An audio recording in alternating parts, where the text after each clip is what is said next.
کہ حضرت معاویہ یزید کو اپنے کاندھے پہ بٹھا کے لے جا رہے تھے اور نبی پاک کے سامنے سے گزرے، اور آپ نے فرمایا کہ جنتی کے کاندھے پر جہنمی سوار ہے۔ حقیقت اس کی یہ ہے کہ یزید نبی پاک کے زمانے میں زندگی میں پیدا ہی نہیں ہوا، بلکہ یزید حضرت عمر کی خلافت میں سن 22 ہجری میں پیدا ہوا ہے۔ کس سن میں پیدا ہوا؟ لیکن جھوٹے لوگوں کو دیکھیے کہ جو آدمی پیدا ہی نہیں ہوا اس کو معاویہ کے کاندھے پہ چڑھا دیا اور سامنے گلی سے گزار دیا، اور وہ نبی پاک کے زمانے میں پیدا بھی نہیں ہوا۔ دوسرا سوال یہ کرتے ہیں، کچھ لوگ کہتے ہیں کہ حضرت معاویہ کی فضیلت میں کوئی ارشاد نبوی نہیں ہے۔ میں یہ جانتا ہوں کہ لوگ یہ اعتراض کرتے ہیں، لیکن میں نے پہلے ذکر کیا کہ اگر معاویہ کی فضیلت میں کوئی ارشاد، کوئی آپ کا فرمان موجود نہیں ہے، پھر بھی معاویہ کی فضیلت کے لیے ایک ہی حقیقت کافی ہے کہ وہ میرے نبی کا صحابی ہے۔ من رآنی او رآ من رآنی فقد حرم اللہ علیہ النار، جس نے مجھے دیکھا یا میرے دیکھنے والوں کو دیکھا اللہ نے جہنم کی آگ ان پر حرام کرا دی۔ تو معاویہ کے بارے میں کئی صحیح فرمان ہیں، اللہم اجعل معاویہ ہادیا مہدیا واہد بہ، اللہم علم معاویہ الکتاب والحساب وقہ العذاب، اللہم مکن لہ فی البلاد۔ یہ بہت ساری حدیثیں ہیں جو حضرت معاویہ کی فضیلت میں ہیں۔ تیسرا سوال کرتے ہیں، آپ سے کئی دفعہ سنا کہ قسطنطنیہ پہ پہلا جو حملہ ہوا اس کا قائد یزید تھا، مگر کچھ کتابوں پڑھنے کی مجھے توفیق ہوئی اور میں نے ان میں پڑھا کہ اور نام انہوں نے تحریر کیا، یزید کے علاوہ اور نام لکھا کہ وہ قسطنطنیہ کا پہلا حملہ کرنے والا قائد کوئی اور تھا۔ میرے بھائی، میں یہ جانتا ہوں کہ کئی کتابوں نے وہاں اور نام لکھا ہے، غالباً عبد الرحمن ابن عوف انہوں نے نام وہاں لکھا ہے، لیکن میں تاریخ کی ساری کتابوں سے ہٹ کے، سیرت کی ساری کتابوں سے ہٹ کے میں حوالہ پیش کرنے لگا ہوں بخاری کا، جو حدیث کی کتاب ہے بخاری کا حوالہ پیش کرنے لگا ہوں، جہاں یہ حدیث آئی ہے اول جیش من امتی یغزون علی مدینۃ قیصر مغفور لہم، میری امت کا پہلا لشکر جو قسطنطنیہ پہ حملہ آور ہوگا وہ اس کے پچھلے سارے گناہ اللہ معاف کر دے گا۔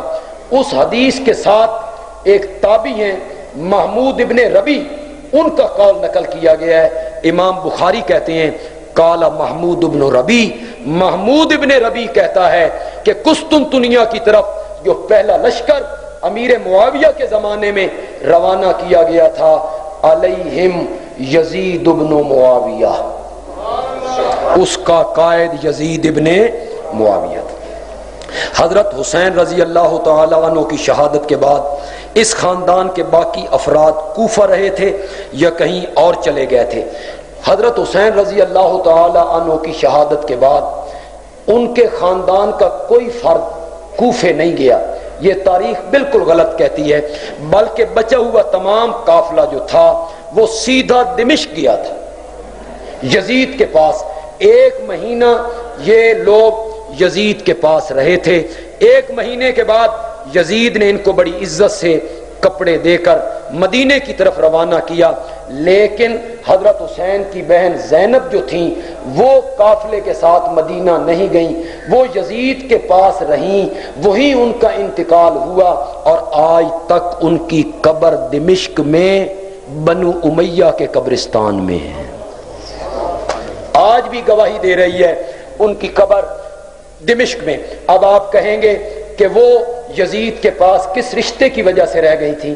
کیا یزید ان کا غیر محرم نہیں تھا؟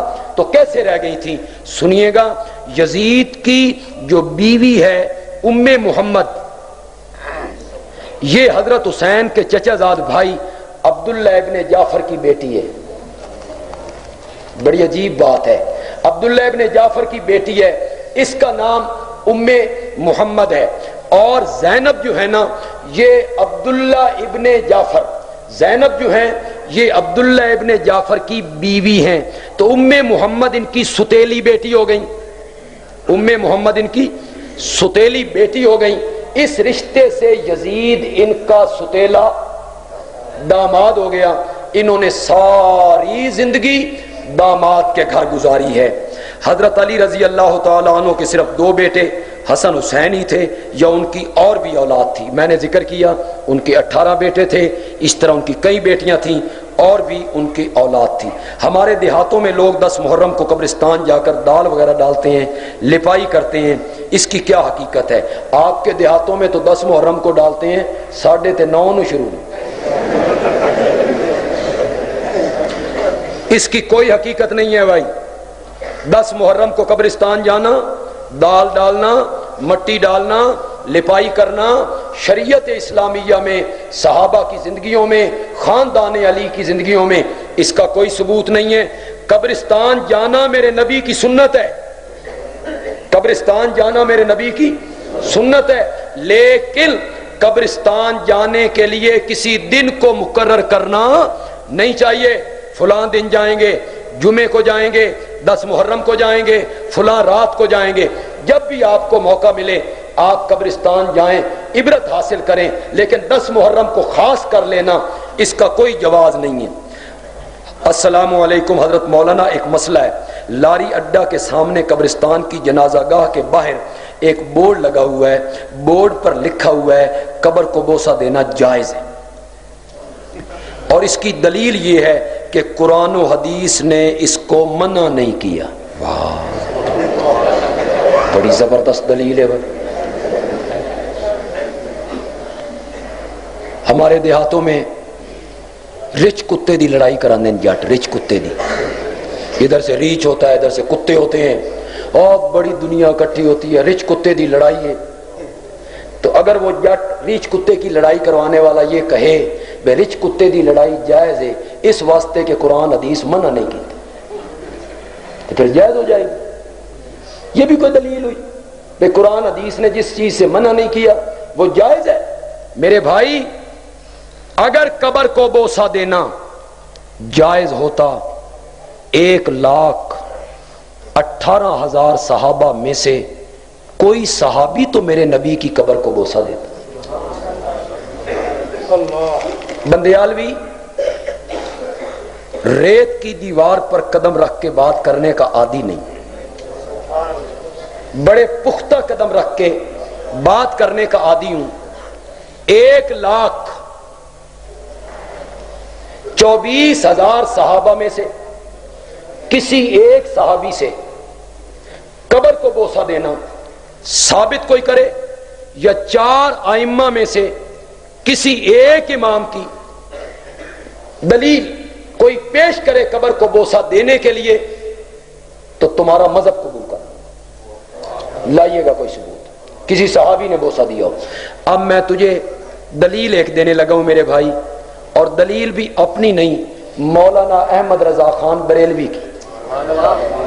وہ تو تیرے عالم ہیں، بریلویوں کے بہت بڑے عالم ہیں، میں بالکل ادب سے نام لے رہا ہوں ان کا، میری عادت نہیں ہے کسی عالم کا نام لینا مخالف کا، لیکن بڑے ادب سے نام لے رہا ہوں۔ مولانا احمد رضا خان صاحب بریلوی اپنی کتاب احکام شریعت میں لکھتے ہیں، کتاب میرے پاس موجود ہے، کسی نے دیکھنی ہو میں حاضر ہوں۔ ان سے سوال کیا گیا قبر کی زیارت کرنے کا کیا طریقہ ہے، کیا قبر کو بوسہ دینا جائز ہے؟